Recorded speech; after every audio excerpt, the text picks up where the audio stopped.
That really is the title. 6 Steps to Defanging Your Vampire.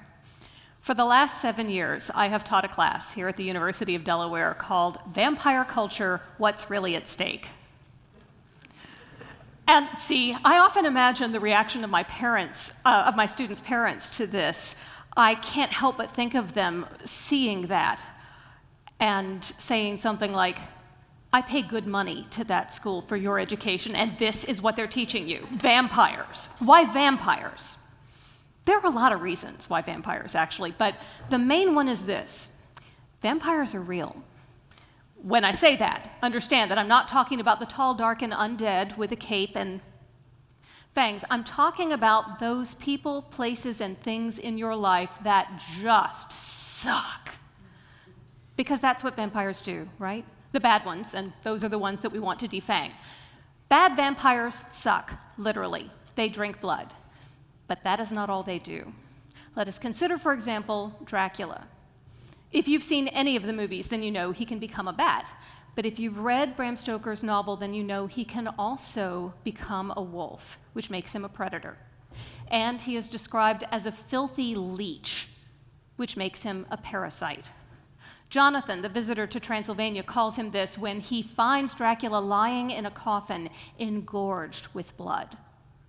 So the vampire is both a predator and a parasite, someone who takes and maintains his power by stalking his prey and draining them of blood. The blood is the life. This statement resonates throughout Dracula. And this idea, the blood is the life, the blood equals life, is the key to understanding the real value of the vampire story for us. If we think of the vampire as someone who drains without giving anything back, someone who takes from us those things that give our life its quality, then vampires don't just drink blood. They steal our time, they steal our money, they steal our health, they take our passion, our energy, our hope, our self-esteem, our very sense of self. In other words, they take our power. Which means that a vampire might be an abusive parent or partner. A vampire might be an exploitative employer or industry. A vampire might be a system of unjust laws or discriminatory policies or unwritten rules that everybody knows but no one's willing to admit to. Diseases like Alzheimer's or Parkinson's or HIV/AIDS or cancer. All of these are vampires.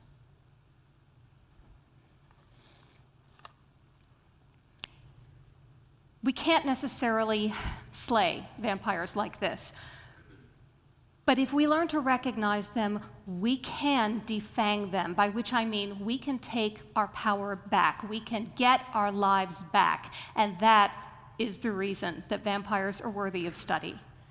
We can learn how to cope with our own real-world vampires by paying attention to the stories we tell ourselves about them, because all stories, and when I say vampire stories, I mean movies, books, graphic novels, video games. All of these are stories about power inequity. Vampires are always more powerful than human beings. They're older, stronger, faster. They are immune to time and disease and most conventional weapons. They can change shape. Some of them can become mist and slip through keyholes or under doors. And they are masters at mind games. They like to play with their victims, confuse them, hijack their free will so that these people no longer trust their own judgment. And perhaps even worse than that, vampires convince their victims, make them feel complicit and ashamed, as if they somehow deserve to be controlled and used and then discarded. So how do we fight vampires like this? These powerful entities that stalk us, drain us, and make us doubt ourselves. The first step is believe. Believe that vampires are real. They exist, and they are in your way, keeping you from your best life and your best self. Do not make excuses for them. It's not that bad. He doesn't really mean anything by it. Other people have much more serious problems. Really, I'm fine. It's not a big deal. Maybe your vampire doesn't seem like a big deal next to, say, world hunger, but he is draining you of your power and energy drop by drop, day after day. What is it you think you can do about world hunger while you yourself are losing the power that you need for a fight like that? You have to stop the hemorrhaging first before you can help anybody else. And you cannot stop your vampire until you acknowledge his existence. In the words of Professor Van Helsing, the voice of authority in the 1931 black and white Dracula movie, the strength of the vampire is that people will not believe in him.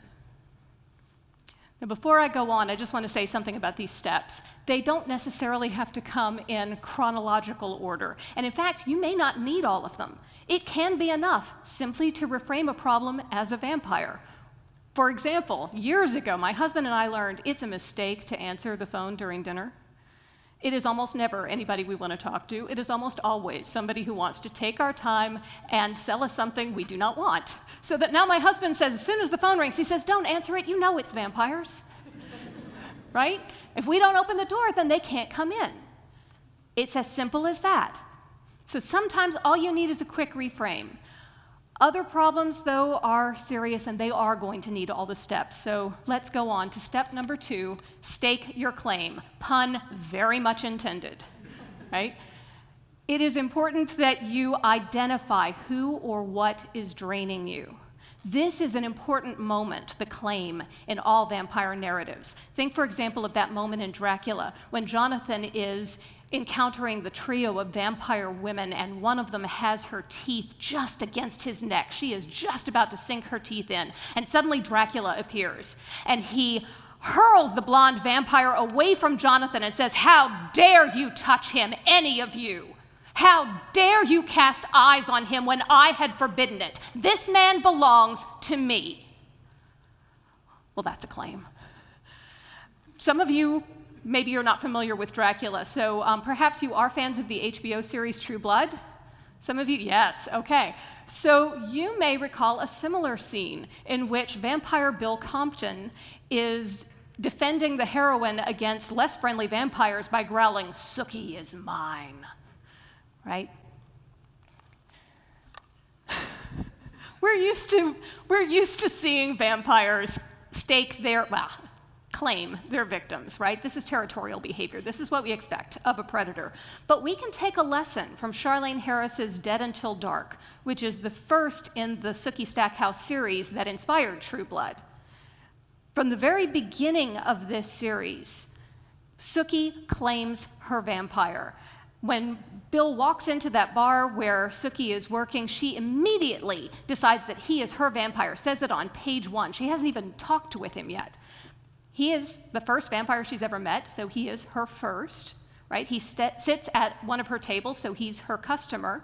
And then when she realizes he's in danger, she decides he's also her responsibility, and so she saves him.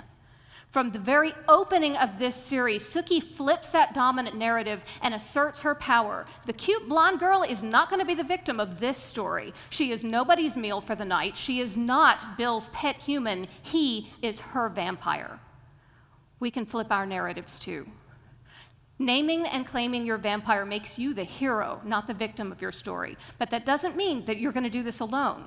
Step 3 is build your team. Something I've noticed about vampire stories, they tend to be long and complex and have large casts of characters.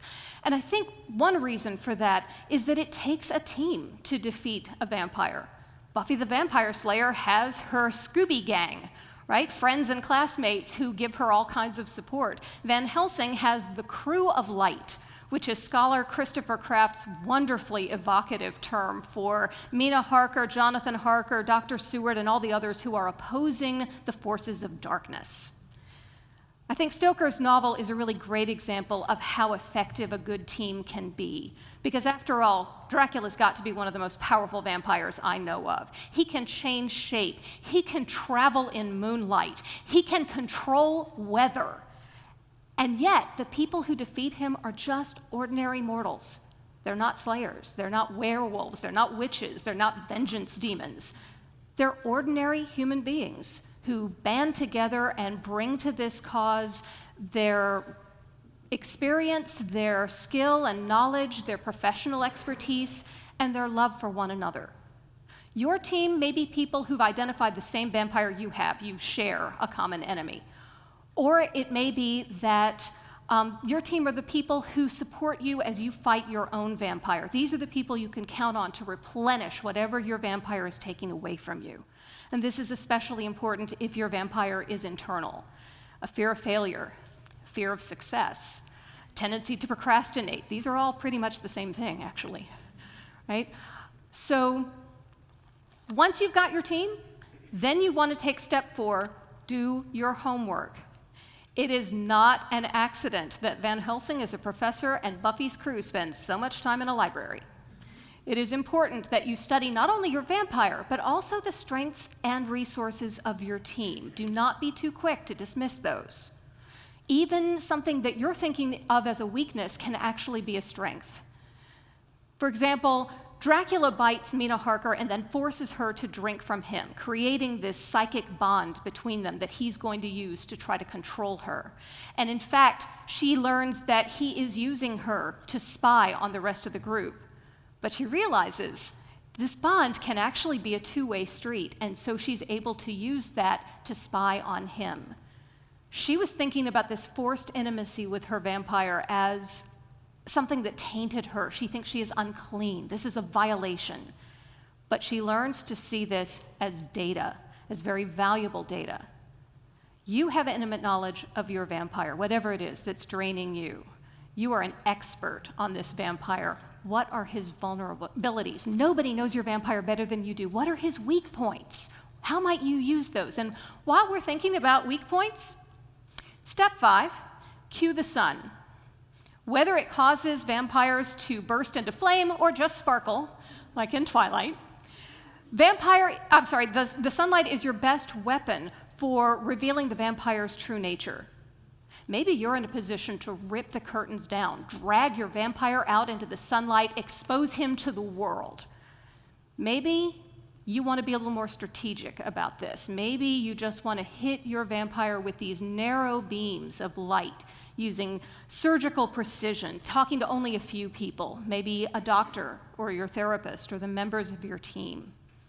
However you approach this, understand that your vampire is strongest in the shadows, where he feels safe and you feel cold and frightened and alone. Do not stay there with him and do not allow him to stay there. Get yourself into the sunlight, shine the light on the vampire, and watch him shrivel. And finally, step 6, keep the faith. As Father Callahan in Salem's Lot, Stephen King's reimagining of Dracula, discovers, your best weapons are useless if you don't believe in them. Father Callahan thinks that he's prepared for his showdown with the evil vampire, and he has his crucifix in hand, but he is riddled with self-doubt. He's not entirely certain this can work, so it doesn't. On the other hand, 12-year-old Mark Petrie, who has grown up reading vampire comic books and watching monster movies and has a whole set of monster models in his room, has no doubt whatsoever. So when he is confronted with a vampire, he picks up a tombstone from one of his little graveyard model sets because it has a cross on it, and he swings it around and puts it right in his vampire's face. This is only a cheap plastic toy. He does not have the power of the Catholic Church behind him, but he has complete faith that it will work, and it does. I'd like to remind you that we began by saying you have to believe in the vampire's power, but we succeed by believing in our own. We have to keep the faith. Remember that vampires will fight dirty. They will get inside your head. They will make you doubt yourself. To defang your vampire, you have got to keep the faith. In your weapons, in your team, in your cause, and most importantly, in yourself. Now you notice I keep using this word defang, not conquer, not slay. Because the truth is, you may not be able to defeat your vampire in a single dramatic showdown. Every day may bring a different battle, and you may never achieve final and complete victory. We have to accept this. But what you can do is get the vampire's teeth out of your neck. You can recognize that you have been hypnotized into accepting the vampire's dominance and snap out of it. You can call on your team to stop that steady drain of time and energy. You can refuse to be a victim. You can make yourself and your team the heroes of your story, and you can take your power back even if it is one drop at a time. Every drop you keep makes you that much stronger and leaves your vampire that much weaker. So once more, with feeling. 6 steps to defanging your vampire. Number 1, believe. Vampires are real, and you've already met yours. Step 2, stake your claim. Step 3, build your team. Step 4, do your homework. Step 5, cue the sun. And step 6, keep the faith. Repeat as needed. Thank you.